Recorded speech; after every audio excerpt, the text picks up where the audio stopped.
Hey youth, welcome to our second week of launch. In this lesson, we're going to talk about why pursuing God is so important and why pursuing God is really worth your time and your effort.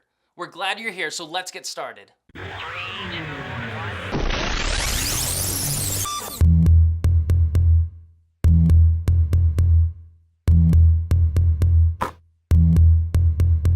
I want to tell you about one of my favorite activities, standing in line.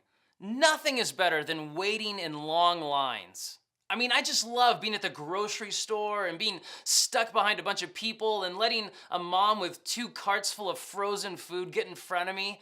Lines are just great. Whether you're sitting in your car trying to get on the freeway or you're waiting in the doctor's office and you're in line to go see the doctor, who's with me? Who loves waiting in lines? Okay, if your hand is raised right now, you're definitely not paying attention to this lesson. Lines are the worst. Nobody wants to waste their life standing in line.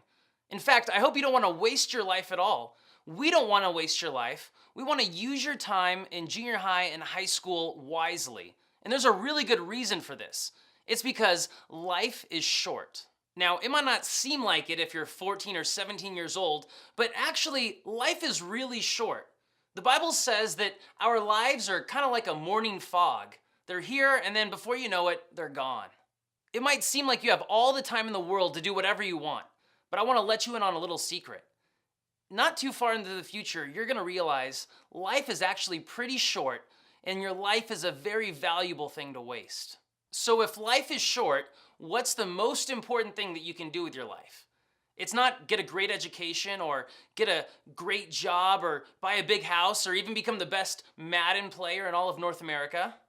The most important thing that you can do is to be connected with your Creator. Life is short, but life after death lasts for all eternity. So what matters is pursuing God.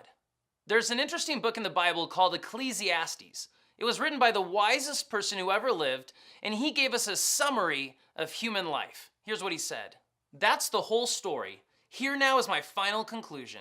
Fear God and obey his commands, for this is everyone's duty.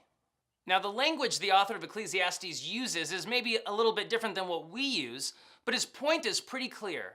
No matter who you are, what matters most in life is knowing God, honoring him, and being connected to him. This verse teaches us that we were created by God for a purpose, and pursuing God is going to help you understand what that purpose is. And this is why we think pursuing God is so important. As a result, I think the conclusion is pretty clear. Start pursuing God now. Now, maybe you think, yeah, God's important, but I'll get around to him later in life. Unfortunately, Ecclesiastes says it really doesn't work that way. Take a look at what the book says.